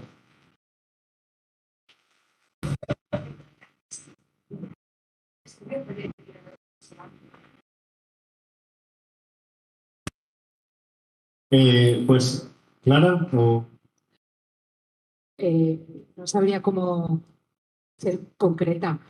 Por supuesto que la redistribución de la riqueza debería de ser una máxima de cualquier gobierno, sobre todo de los gobiernos que nos hacemos llamar sociales, ¿no? O sea, pues ¿qué es lo que hacemos? Pues desde la parte de los sectores vulnerables, tenerlos totalmente atendidos, de crear una renta valenciana de inclusión como tenemos en esta comunidad.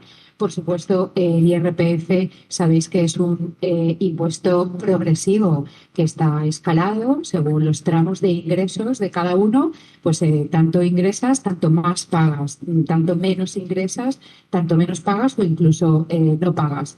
Pero probablemente son los únicos hitos a los que los gobiernos sociales llegan. Aunque, no sé, ojalá la mayoría de la población tuviese toda la dependencia que le haga falta y todo lo público llegase a que, no sé, pues que cada persona que quisiera estudiar, necesitase una operación, no tuviese que tener largas colas de espera, ¿no? A eso es a lo que llegamos los gobiernos sociales, que nos hacemos llamar sociales, ¿no? Pero quiero pensar que lo hacemos lo mejor que podemos y que sabemos con los recursos que tenemos, por supuesto, a nivel en nuestro caso, de comunidad autónoma. ¿Eso es una redistribución de la riqueza? Pues no. ¿Qué tendríamos que hacer? Pues cambiar a otros sistemas económicos en el que actualmente, efectivamente, no vivimos. Pero no sé si...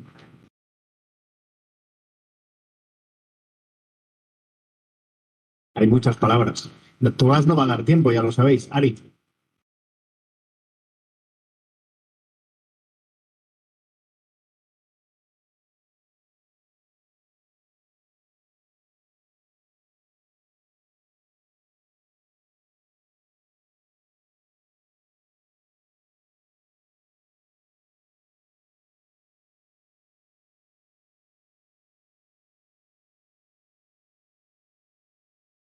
Vale. A ver, buenas tardes. Mira, yo creo que en una crisis es importantísimo la fortaleza que tiene que tenga el capital y el tejido productivo. Sin embargo, nosotros sabemos que el capital extranjero posee el 65% del IBEX 35. También creo que una cosa es invertir en otros países y otra es lo que pasa en España, que es que el capital extranjero posee cada vez más sectores de nuestra economía. Entonces, mi pregunta es si se podría calcular qué parte del Producto Interior Bruto anual se va fuera de España y qué consecuencias tiene que esto ocurra. Gracias.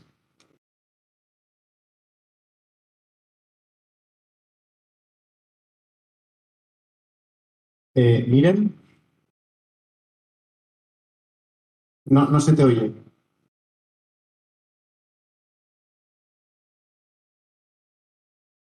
Yo no tengo las cifras ahora en este momento de qué parte se va fuera de España y qué parte se queda dentro, pero es bastante complicado porque habría que saber las exportaciones, las importaciones y los beneficios que se lleva el capital extranjero. Pero no me parece que esa es la cifra más relevante en un mundo globalizado. Estamos en un mundo en que todas las transacciones, hasta las mascarillas con la crisis, vinieron de China. Y donde están viniendo el petróleo de cualquier sitio y donde el gas tiene que venir de donde venga. Es decir, que no es tanto el problema de cuánto se queda, porque tampoco queremos un nacionalismo autárquico tipo franquista. Yo creo que queremos una economía potente en el interior, pero abierta. Lo que ocurre es que lo que hay que plantearse es quiénes son los propietarios de esos capitales y quiénes toman las decisiones. Porque no es solamente un problema de que sea español o sea extranjero. Es un capital que da igual. Hay capital español que está en toda América Latina y en otros muchos países que está haciendo lo que los extranjeros hacen en España. Entonces, a mi modo de ver, lo importante no es tanto la conexión, sino el soporte que tiene la economía española con el capital de donde venga, pero el tipo de conexiones que tiene que tener. Y por lo tanto, la cifra de cuánto se va afuera o no. En el país de los domingos viene siempre cuántos son las exportaciones y cuántos son las importaciones y la aportación del exterior a la economía española. Eso no hay nada más que mirarlo. Pero creo que analíticamente no es el punto importante. Creo que es una economía global, mundial, que está operando de acuerdo con unos intereses de grupos muy potentes y muy pequeños y pocos. Y todo el resto tiene que estar al servicio de esas economías, sea de donde sea. No creo que sea mejor el Banco Santander que el Deutsche Bank o que sea mejor el Banco Bilbao Vizcaya que el Lehman aquel que fracasó, ¿no? Esa es mi manera de ver, ¿eh? Ya sé que es quizá bastante particular. Ferran.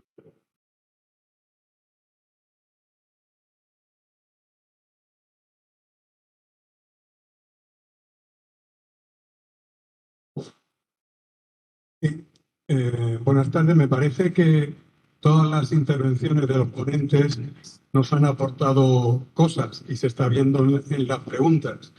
Se ha hablado de la redistribución de la riqueza, se ha hablado de lo que dijo, lo que ha dicho el secretario general de la ONU con respecto a los beneficios, digamos, que no se deben de aceptar de las empresas energéticas, etcétera, del cambio climático o de la inflación.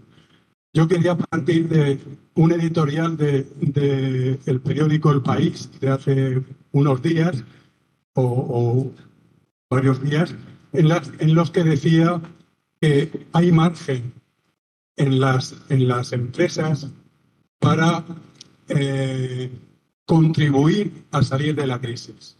Y antes el compañero o el ponente que ha intervenido, Julen, ha hecho referencia al informe de Comisiones Obreras en que decía que el 83%, bueno, también del Banco de España, el 83% de los beneficios de las empresas son beneficios debidos, que el 83% de la inflación es debido a los beneficios de las empresas.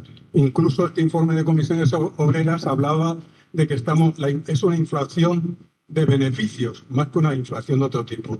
Mi pregunta súper concreta en relación a todo esto y a la redistribución de la riqueza es: ¿por qué se toman todas las medidas que se han tomado por parte del gobierno, etcétera? Yo creo que son positivas porque siempre benefician a alguien. Me parece muy bien. Me parece muy bien la reforma fiscal, etcétera. Pero ¿por qué en una situación actual? Que llevamos ya, y estoy de acuerdo con lo que decía Miren, de que la inflación viene cuanto menos desde hace ya más de un año y medio, etcétera. ¿Por qué en este momento, mientras se hace esa reforma fiscal, etcétera, etcétera, no se han tomado medidas para bajar los precios? Si estamos por la redistribución de la riqueza, ¿por qué no podemos limitar los precios? Y no solo de las energéticas. ¿Qué pasa con los precios de la alimentación? ¿No se les puede poner un tope? Es que las grandes cadenas de distribución, o sea, que estamos pagando productos que en el campo se pagan a 0,50 céntimos, a 4 euros, a 2 euros, etcétera, al kilo. Todo eso no se puede limitar, no se puede poner un tope a cuenta de los beneficios para que esas multinacionales, esas grandes empresas ganen menos. Mi pregunta es: ¿se pueden poner tope los precios, sí o no?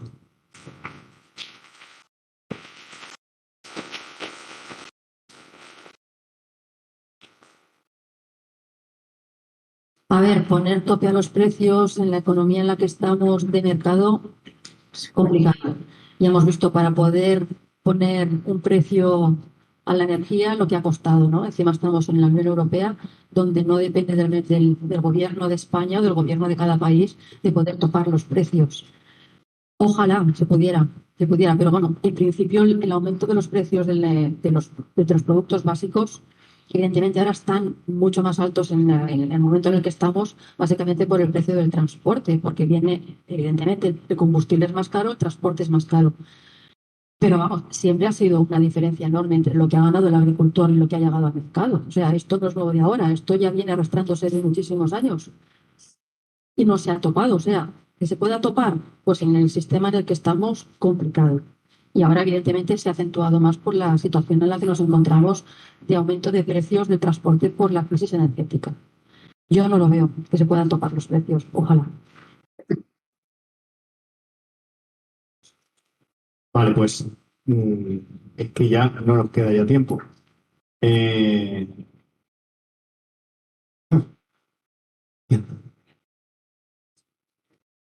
Venga, pues adelante.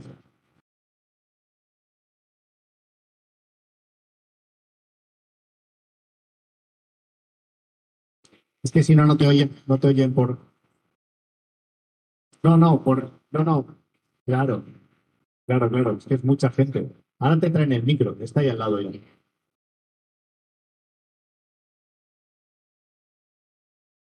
Recordatorio de un impuesto. El impuesto de los paraísos fiscales. O sea, la cantidad de pastón que no hay sin pasar por taquilla. Yo creo que Joe Biden dijo que las empresas se mueven, ¿no? Y que huyen a los paraísos fiscales se pagaran por lo menos un 15%. ¿Os suena algo a vosotros esta noticia? Yo recuerdo que Joe Biden y se quedó en el limbo de los justos. Sin olvidar también el veintitantos por ciento que es el impuesto de sociedades, entre reducciones y exenciones, se quedan en un 7-8%. Los paraísos fiscales, a mí me parece que es un bucanerismo, un ladronismo y no sé qué. Adelante. Gracias. Es que quería hablar, y es una pena que coincida con Miren, que tan poco tiempo para poder hablar de la inflación, pero bueno. Pero bueno, mi gran pregunta es, para empezar, ¿realmente qué responsabilidad tienen los bancos centrales en la política monetaria a nivel internacional? Antes, no me acuerdo cómo se llama, Hacienda dijo que en el 2008 las políticas que se habían tomado desde el Banco Central Europeo, draconianas, austeridad, sobre todo para la población llana, evidentemente, fueron justas. Fueron criticadas hasta por Stiglitz y Krugman, creo, premios Nobel de Economía. Y yo he visto un paisano en el Parlamento Europeo, en aquel momento que estaba Mario Draghi, el presidente del Banco Central Europeo, criticar la política monetaria del Banco Central Europeo y evidentemente supongo que también de la FED, que era la flexibilidad cuantitativa con la facilidad y la ligereza que la aplicaron. No sé si Miro o cualquiera de ellos me puede aclarar realmente la responsabilidad que tienen los bancos centrales europeos en política monetaria, ahora que van a reducir la emisión de moneda en la economía o la van a recortar, y si arrastramos esas políticas de austeridad y draconianas actualmente. Gracias. Miren, no se te oye. Muy rápidamente, la responsabilidad de los bancos centrales es absolutamente total sobre la política monetaria. Lo que determina el Banco Central Europeo es absolutamente ley para el Banco de España y para el Gobierno de España. No se puede hacer nada que no señalen ellos. Entonces, si el Banco Central Europeo o la Reserva Federal deciden tomar una línea como tomó Draghi en el momento en que dijo yo puedo salvar el euro y lo salvó. Es decir, que la política monetaria de toda la Unión Europea depende del Banco Central Europeo. Por eso es tan importante. Y yo creo que las políticas monetarias son inviables sin tener en cuenta la política del Banco Central Europeo. Y además está el Fondo Monetario Internacional, pero sobre todo el Banco Central Europeo. Y esa política es clave.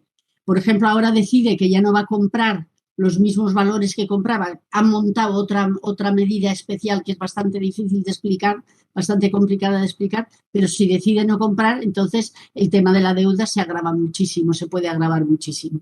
Pero los bancos centrales, el de Estados Unidos y el de la Unión Europea y los bancos centrales de Japón y de otros sitios son claves en la política monetaria, absolutamente dominantes de la política monetaria.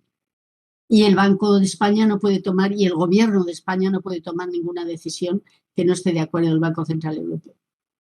Mirad, no da tiempo para más. lo sentimos y tengo que tener tiempo para nombrar a las últimas organizaciones, que son desde Zaragoza los compañeros de COESPE, de la Asociación de Vecinos Manuel Viola, del Movimiento Rural Cristiano, de la Asociación Cristiana Santa Nazaria, compañeros y compañeras de Comisiones Obreras y de UGT de Zaragoza, y en Valencia, la Canaleta, la Asociación de Vecinos Cañamelar, Intersindical Valencia, Grupo Folclore Chileno, Rebeldía Valencia, Sillas del Hambre, Conval, Unión Sindical Obrera, la Cantina de Rusafa, Plataforma per Rusafa, Radio Rusafa y la Asociación de Vecinos Blasco Ibáñez de Alacuás. Gracias a todas las organizaciones, no me dejo ninguna, y gracias, muchas gracias a Julen, Miren, Silvia y Clara. Un aplauso para ellos, por favor.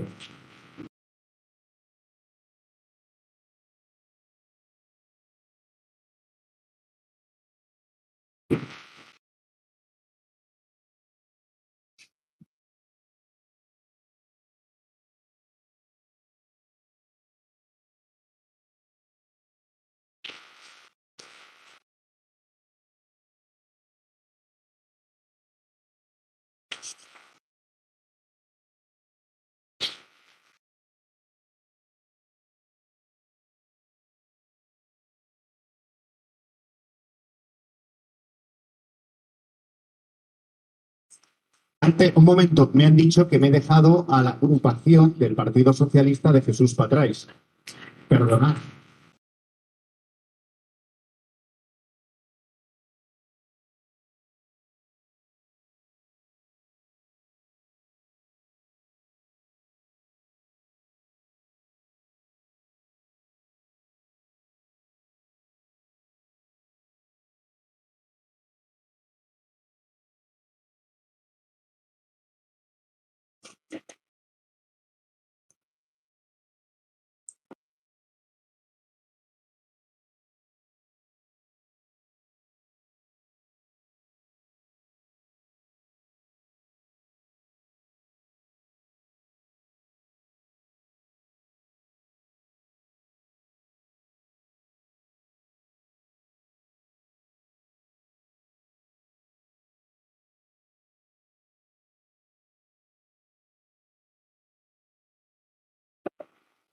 Miren, sí, has escuchado, ¿no?